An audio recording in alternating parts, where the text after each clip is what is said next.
I've already been a DGen for a while now, and yeah, I kind of fell in love with it, and our other devs, actually two of them they have been coding for even longer, and they were involved in crypto for even longer than I have, and they approached me. They said they wanted to try this. I jumped on the opportunity. We started working on it basically as soon as they talked to me, we started working on it that same day. And yeah, it's been a crazy ride since then. Yeah, it's been a wild ride. We've seen a lot of Tomb Forks come and go. We're glad you guys are still here. Just for anyone that does not know, you are on the FTM chain. You actually are very much involved in the FTM world now. But let's just explain to everybody why you chose this chain compared to some of the other chains to launch your fork. Well, to be honest, I could sit here and say, well, it's just because it's fast transactions or low gas fees or anything like that, but that wouldn't be true. To be honest, I'm here because I love the community. I've been a Phantom boy for a while. As soon as I dropped out of Binance Smart Chain, I migrated everything to Phantom, and I never looked back. The community is amazing. I think it's one of the most vibrant ecosystems on DeFi. In terms of DeFi, I think there's really no chain that can compare, at least, comparing their size and their market cap versus what they have in their DeFi ecosystems. I think there's nothing that like Fantom now. I think it's very vibrant. I think it's growing really, really fast. And yeah, we thought it would be a good place to start because I could go to Polygon. Let's be real, that's a fucking ghost chain, uh, and or AVAX, and yeah, sure, AVAX is good, but it's not like Fantom. None of them are like Fantom. I think if you want a very vibrant ecosystem, you're either going to Ethereum or Fantom, and I was for sure not going to go to Ethereum because I don't want to spend $50,000 trying to deploy contracts. So yeah, Fantom was an obvious choice for us, and we were already very familiar with it, which gave us an advantage because we knew where to go and who to talk to. So that did give us an advantage, and yeah, it's not been a very difficult decision, to be honest. It was the obvious choice for us. Yeah, it seems that FTM will punch above its weight class for right now, for sure. It should be worth a little bit more compared to all the stuff it has going on. So that's a pretty good answer. Thank you so much for that. So you guys have been around for a long time. There's been lots of ups and downs. What's been the hardest thing so far for SCARAB? And what are you the most proud of? Well, the most difficult moment for us, for sure, was the day we got bank run. I still remember it vividly. We were kind of depressed because everything had been going perfectly up until then, and then all of a sudden we got hit hard. There was a market crash at the same time that a couple of whales started selling.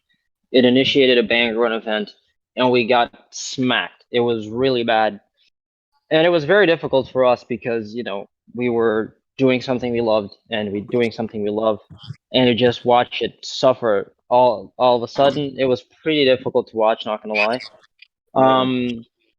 But we said that we would never give up, and we said that we'd stay here and build and continue to do what we do and keep our heads down and stay true. And that's what we did, and that's what we're going to continue to do. I think it was for sure the hardest moment in my life, at least.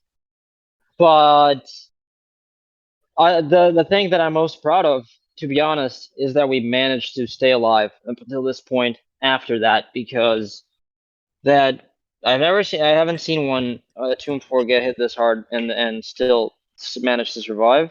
Not up to this point yet, at least.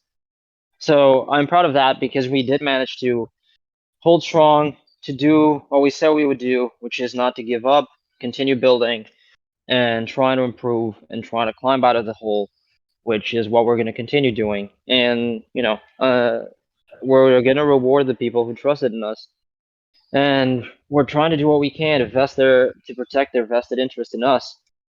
And yeah, I think that's what I'm most proud of. I'm not even the most proud. I'm not even that proud of the 22 million TVL,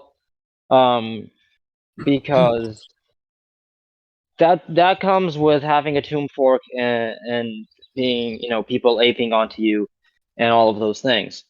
So I'm not that proud of it. What I'm really proud of is that we did something that many wouldn't have done and couldn't have done, which is, well, struggle, but maintain ourselves and continue fighting.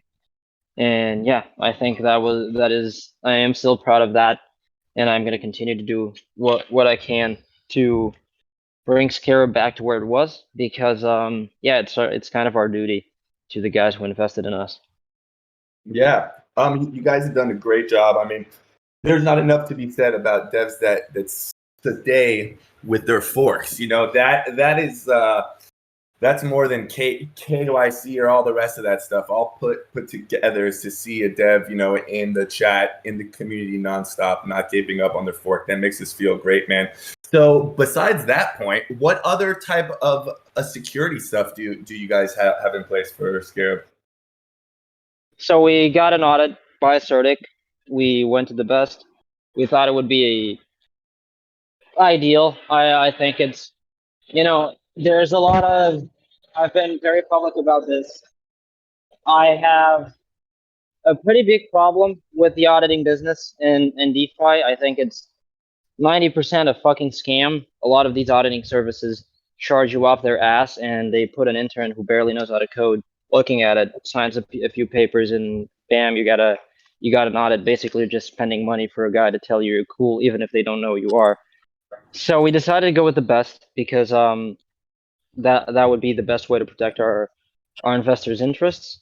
We currently do not have a multi-sig, as I know some people asked us.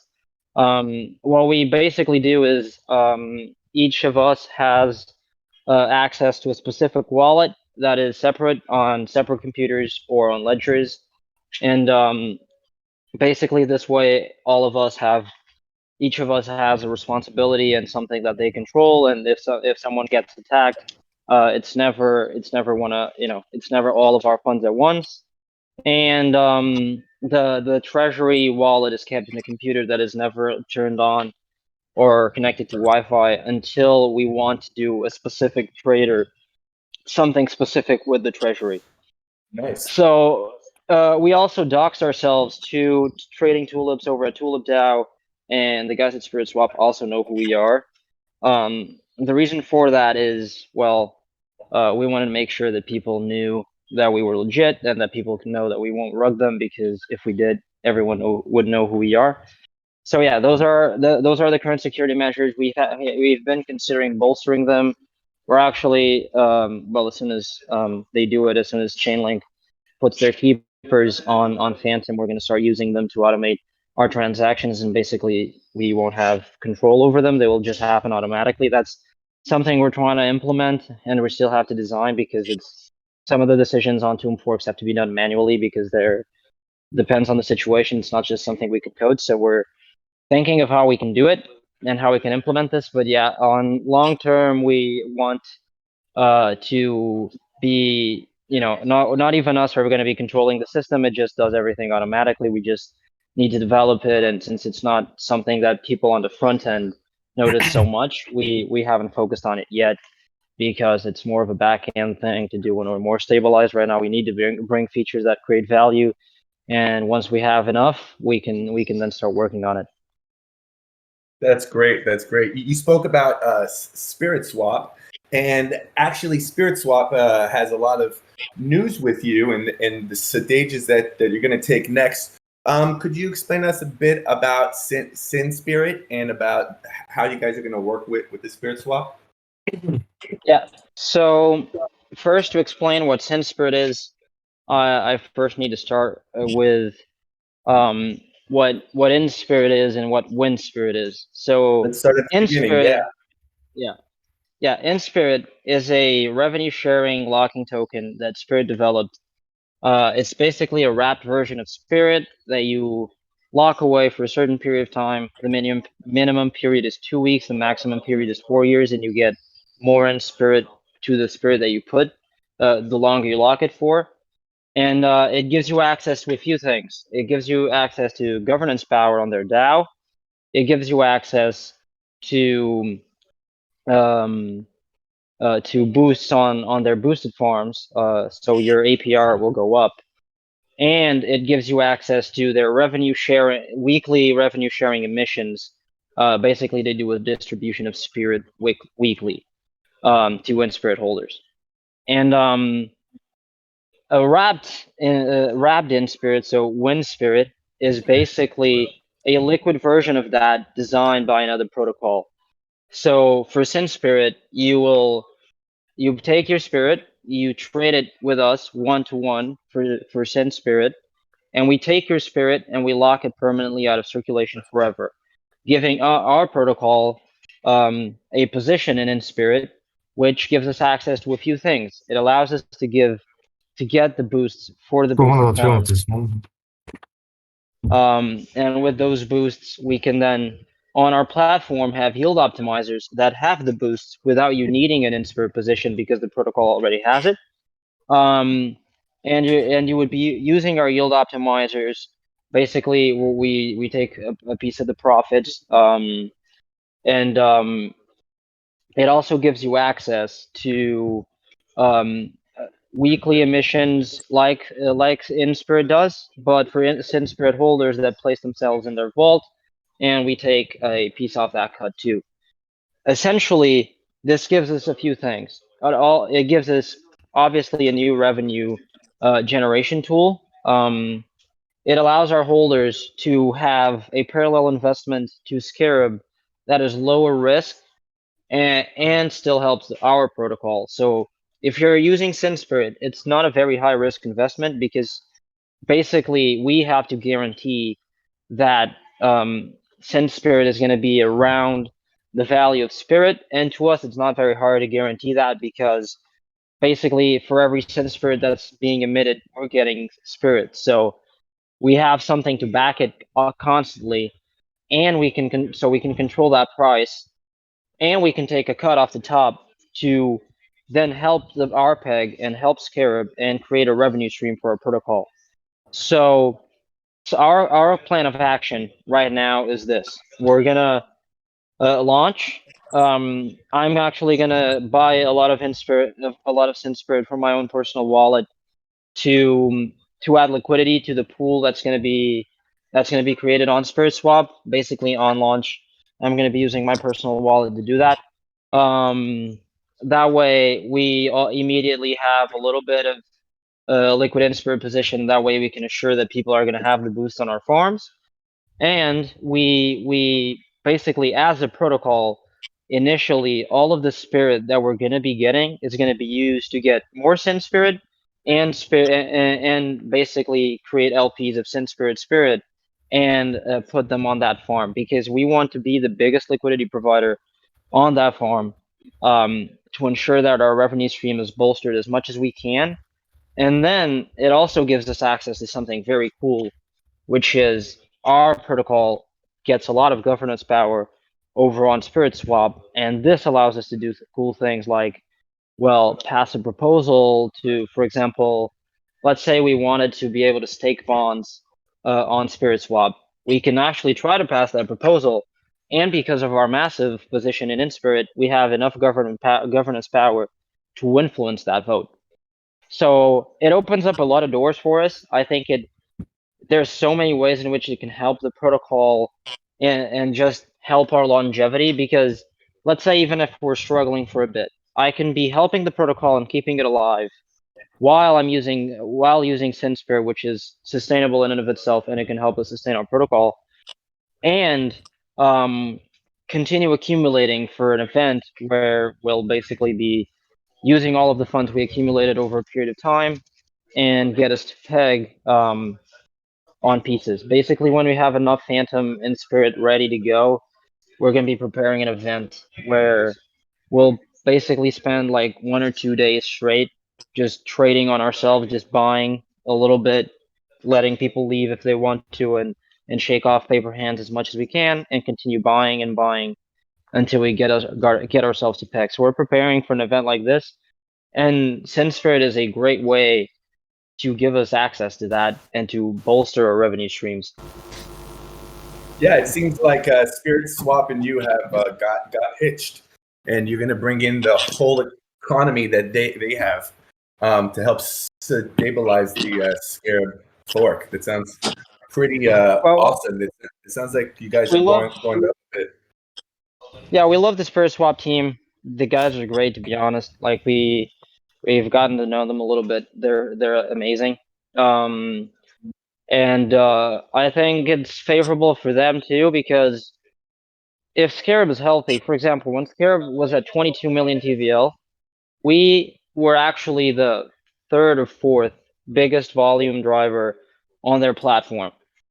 So it is very helpful for them to have a strong tomb fork on their platform and on Spirit, because nobody else can use our pools. They're only available at Spirit because that's the way T-share reward pools work. So it allows Spirit to have access to their own tomb fork, and I think us being healthy is beneficial to them, and they know it, and it's actually a part of um the what I like about sinspirit is it helps our protocol, and the healthier we become, the more revenue we generate for Spirit Swap, which means the more revenue we generate for InSpirit holders. And guess what? We're going to be a massive InSpirit holder, so it also benefits the protocol. So it creates a cool little circle. Yeah, and I think it's been great working with them. They're amazing. I really like what they're doing, and yeah, I think it's going to be very beneficial for us. It sounds great.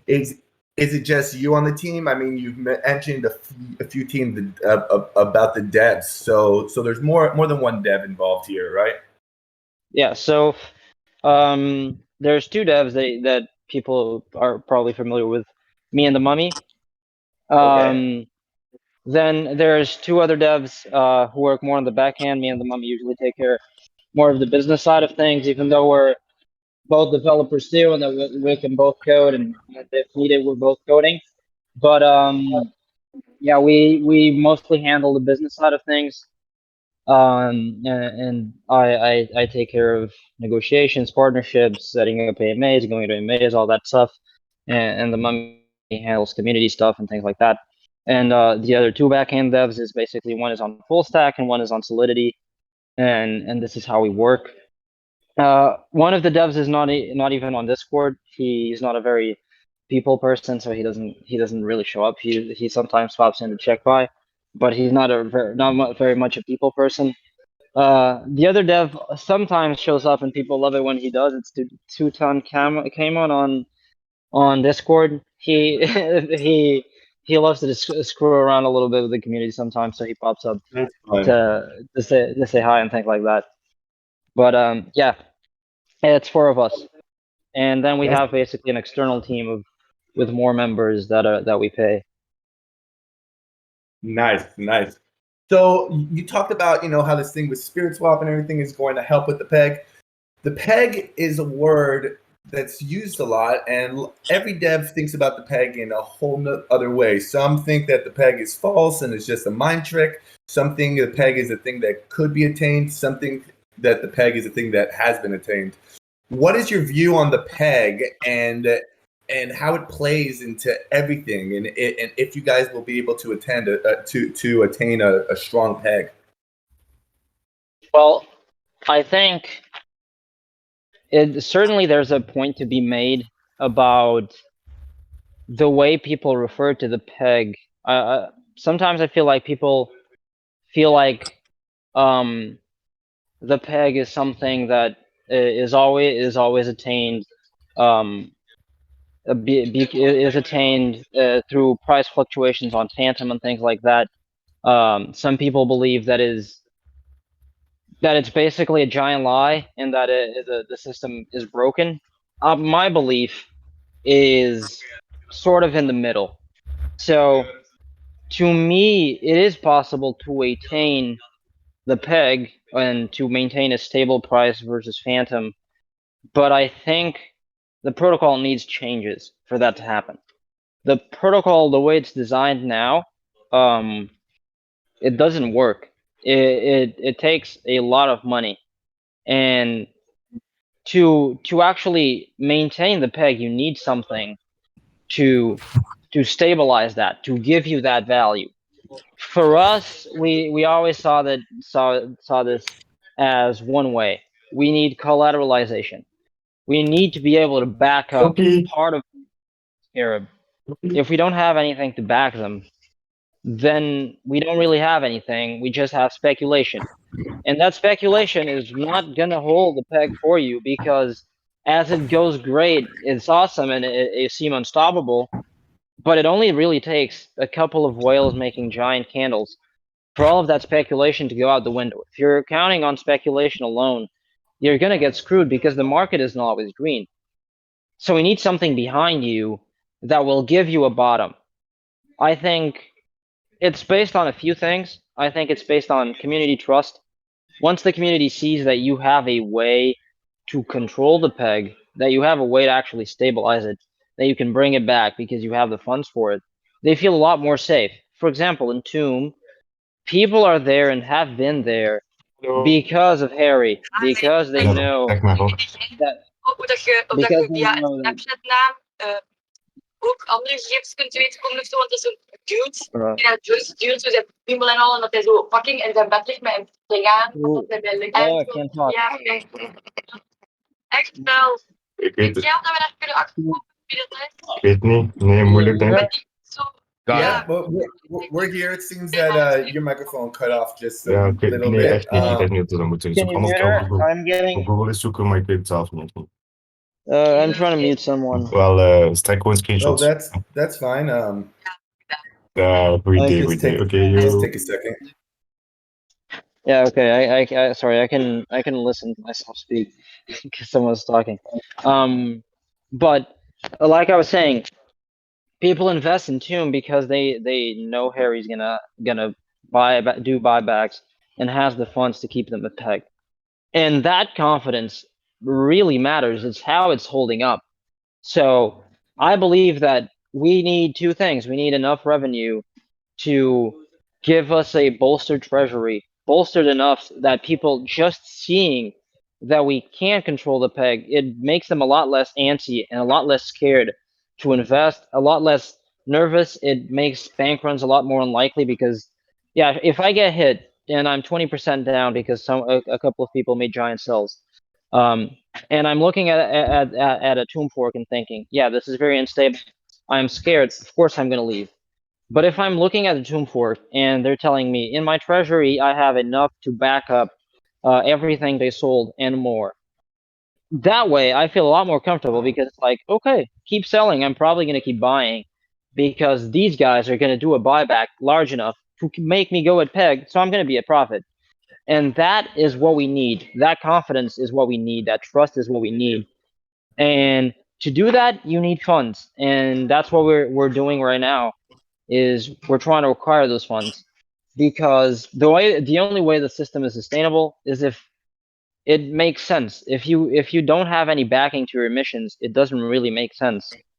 So we need a bolstered treasury, we need a deep liquidity pool, we need a lot of community trust. But I think we can reach the peg and we can control it. It's just going to take a lot more systems, and we're working actually on a way to change up the protocol a little bit.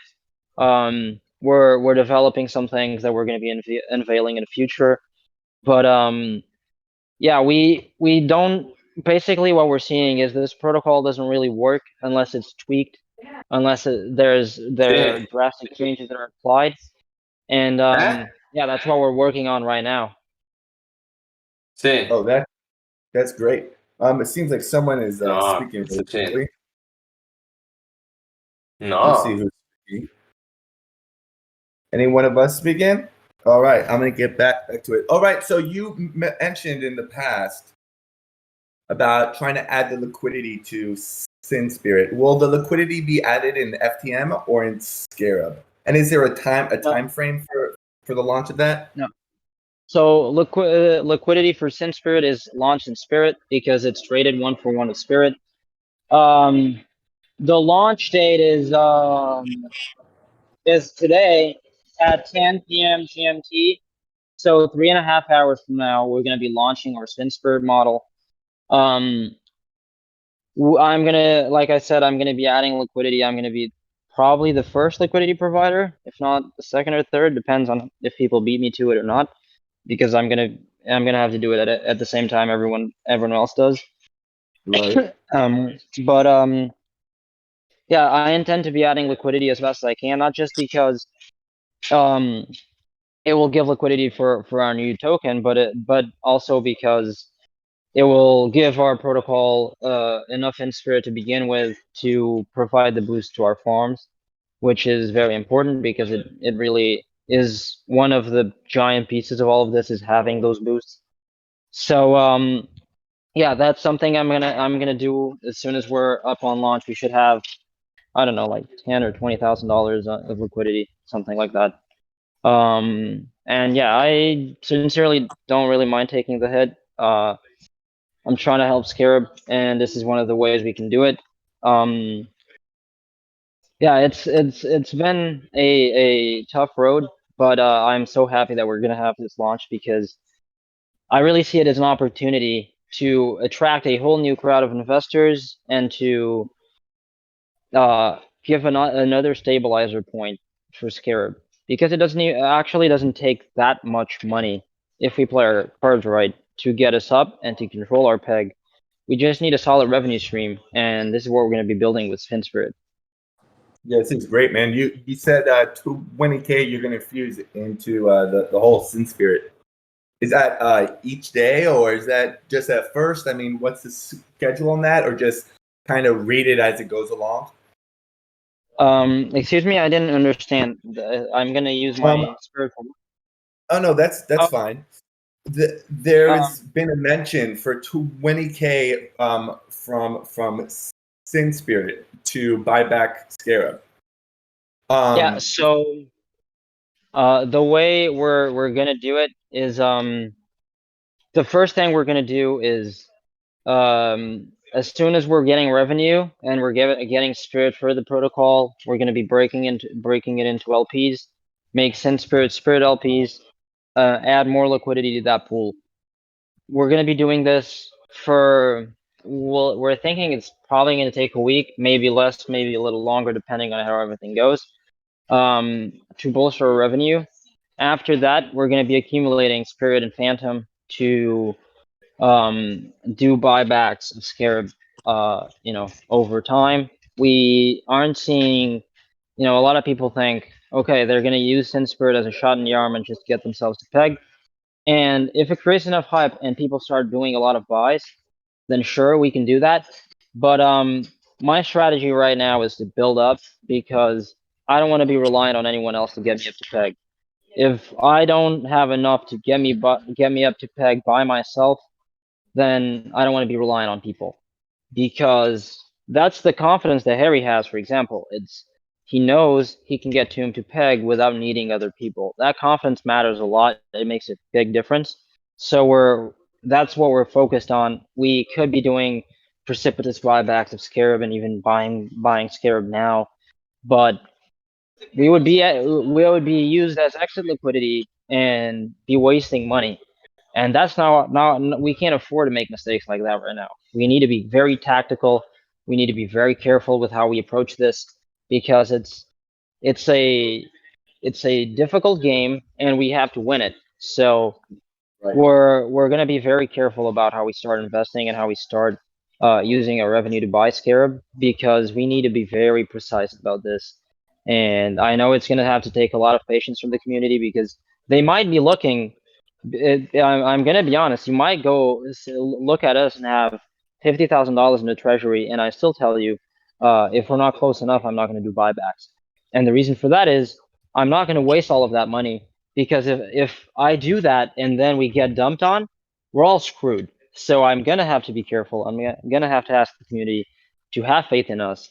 I think we've proven that we've done everything that we can for the protocol, and that we have its best interest in our minds. And I think we're going to have to ask the community to have some patience, to have some understanding, to trust us, because we're doing everything that we can. We're just trying to be smart about how we do it, because we can't afford mistakes at this time. Right. That's a great answer. Some of the forks that we've talked to in the past are trying to make actual use cases for their stuff by involving NFTs or other type of things from external sources. Are you guys trying to make a use case for SCARAB? So we're gonna be launching some more games that are gonna be using Scarab instead of Fantom. The reason for it is exactly to create buy pressure on Scarab to give people another reason to buy Scarab or to use their Scarab tokens. We're also going to be implementing. We actually do have NFTs coming up as part of our, not just integrated into our game. They're going to be basically be stakeable and to earn revenue of our game.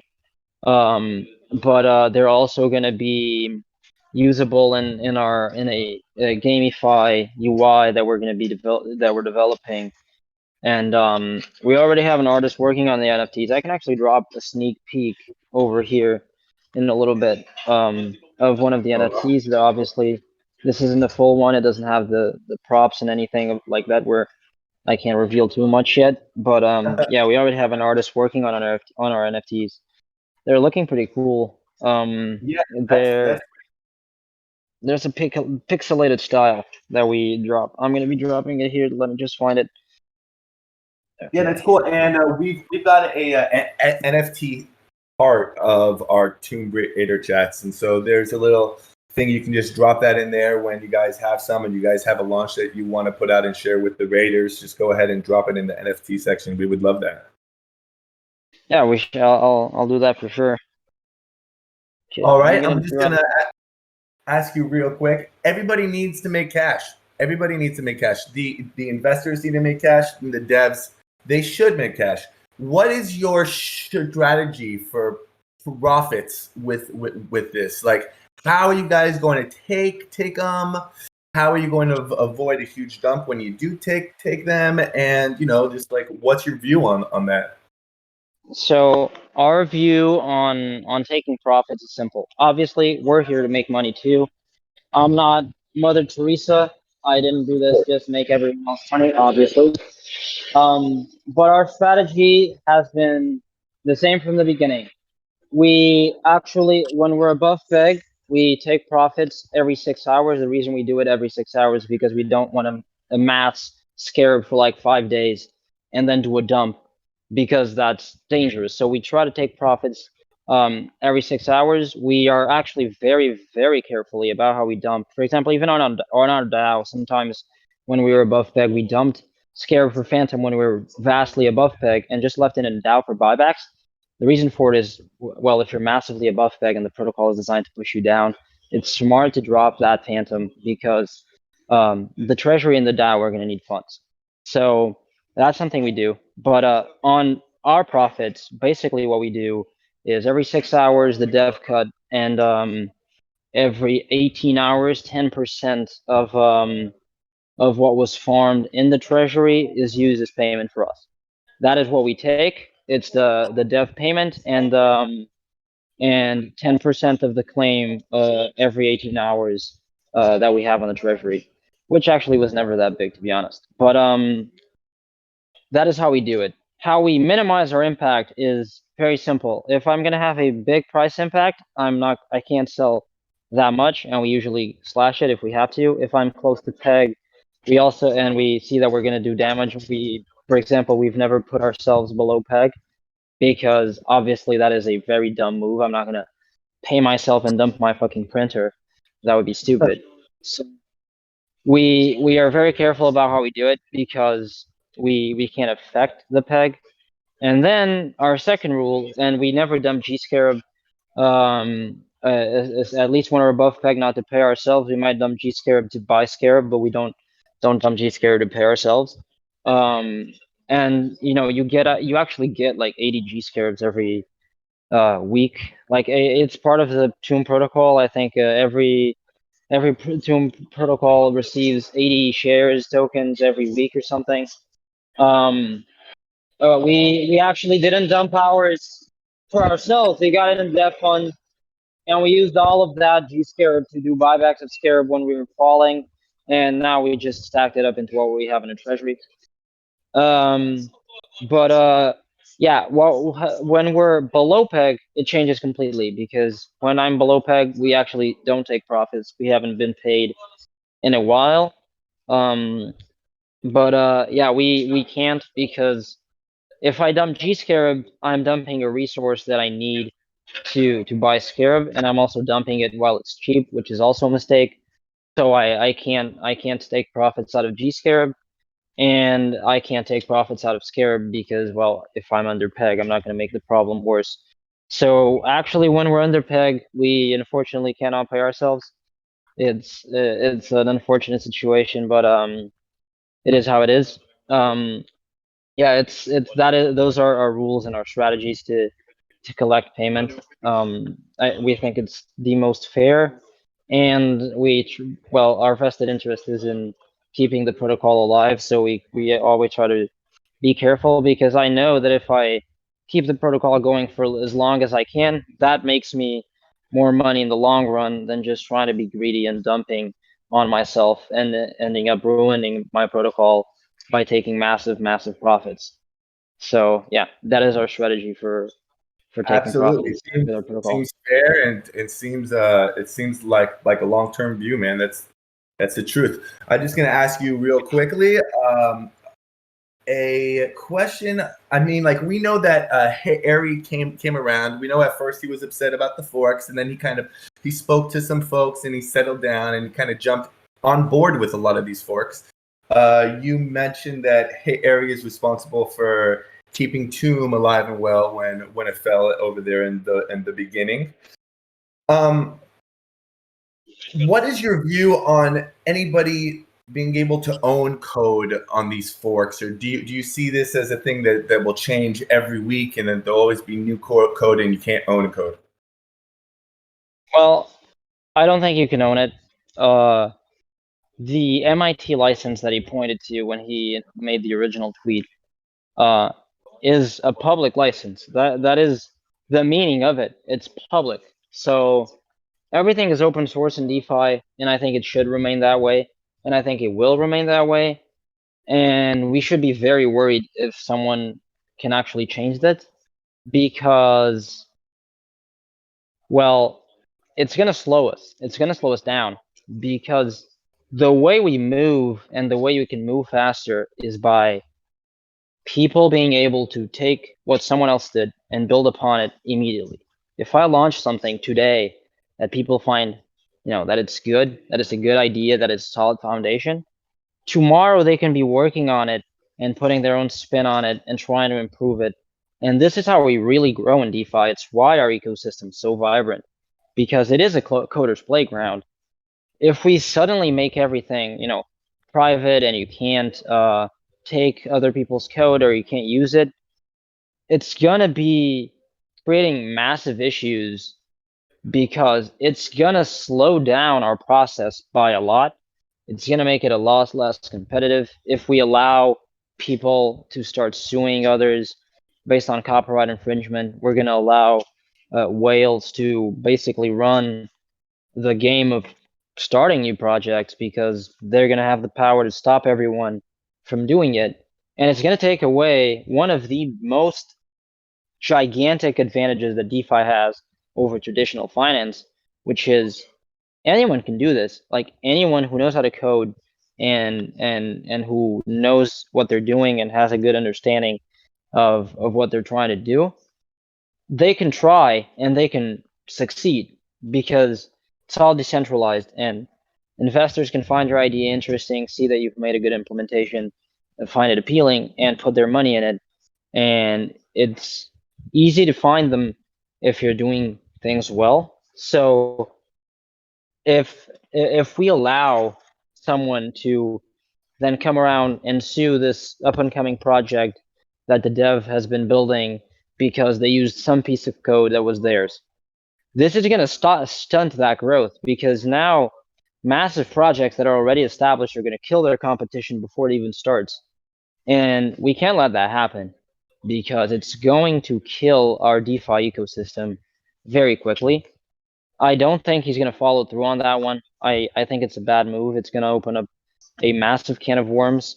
And I really hope nobody tries to do that, because even though I do agree that some regulation does need to come on DeFi, because you know, something needs to be done to stop all these rug pulls and all these scams that have been happening. I disagree very much that we should do anything of that sort, or even if any regulation that was to be implemented in DeFi would have to be very, very, very carefully thought out. And honestly, I don't even trust the government to do it. I think regulation should be something that we as a community and with the networks try to actually develop into our platforms, because it's keeping this decentralized is the best way to go about it. It's been working great so far. I don't think we should change our approach now, but yeah, I think it's a dangerous idea, to be honest. Well, that's great, man. You've talked to us so much about so much stuff here. We've seen you guys grow from the beginning. It seems like you guys are still growing, and it seems like this is not going to be the end of it. Like, you guys are going to keep on trying to come up with new stuff to assist you. If, like, we spoke about a lot of stuff here, but if I was brand new, just arrived on the scene, could you explain the process of SCARAB, how I would take my cash and how I would play it in the SCARAB world?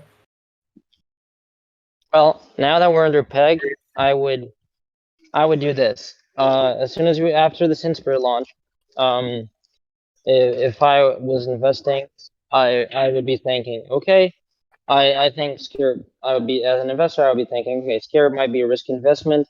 I'm gonna be careful with how I invest. So for now, I really wouldn't buy GSCARAB, because it's very volatile and a lot of things can happen. And if we don't recover the peg, it's not going to recover its value. So I'll be buying SCARAB Fantom LP and putting around 50% of my basket of assets that I'm willing to put on SCARAB, over on SCARAB Fantom LP.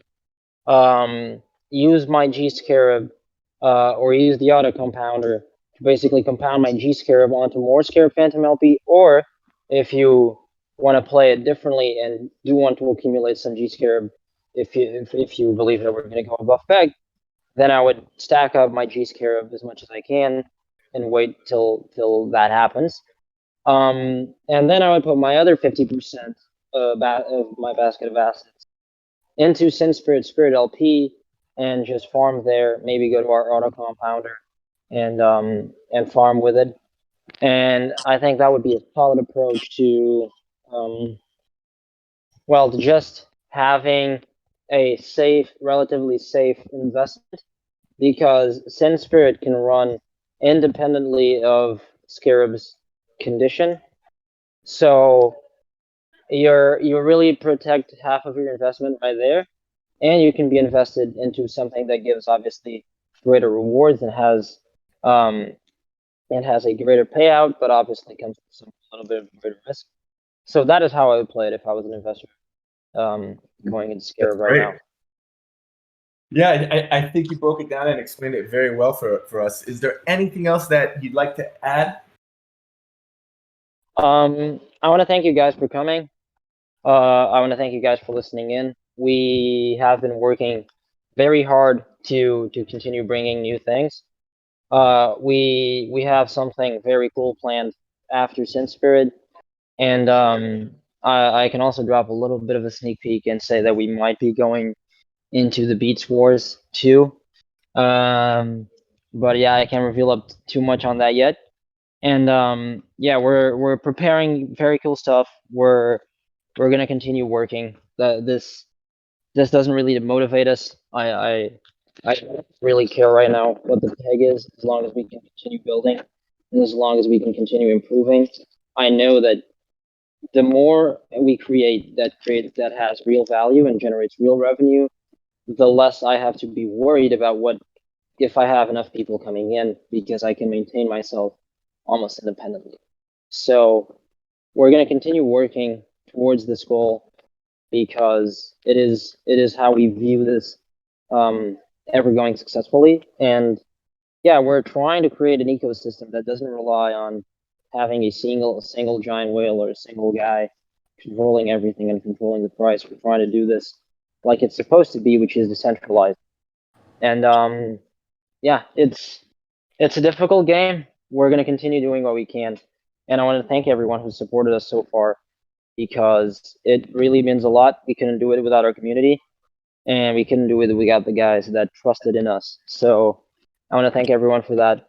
You're allowing us to live our dream, and we hope we can repay that. Arrow, thank you very much. And we'd like to thank all of the Scarab Guild that's in here today and all the creator family. You know that this is a place where devs could talk to raiders and insiders and kind of share stuff. You're welcome back anytime. We see you here in the dev chat all the time, and we love you being here. And feel free to come back. And anyone who came here for the first day on the AMA, feel free to stay and see all the AMAs that we have. We always try to provide the best alpha to the community. So once again, I want to thank you very much for your time, man. You've explained a lot and you've helped us out a lot here today. Thank you, man. Thank you so much for having me. And thank you guys for coming. Always cool talking to you. Always cool chatting with my community. I love it. And the raiders are awesome. If you like Tomb Forks, you can check them out. They do have my stamp of approval. They have some pretty good advice, especially navigating new Tomb Forks. So, yeah, if you're a degenerate and you like hopping onto new Tomb Forks, they're risky, and they do have some useful tips to navigate these waters, because if you're not very, very careful, you're gonna get wrecked. So, yeah, if you're one of those degenerates, please do check out the raiders. They're very cool. I've been a fan of them for a little bit now. So yeah, thank you guys for having me. Thanks again. Awesome. We see you. Thanks, guys. Have a great day. Have a good one, guys. Take care, man. Thanks, We'll guys. see you soon. Much All appreciated. right, creator family, thank you very much. I want to remind you all to go to the AMA section and upvote whatever question you think was the best. And yeah, feel free to post links and to cross post and to kind of bring us up to what's new and what's next. Thank you guys very much. We'll see you around. At one point, we had 50 viewers.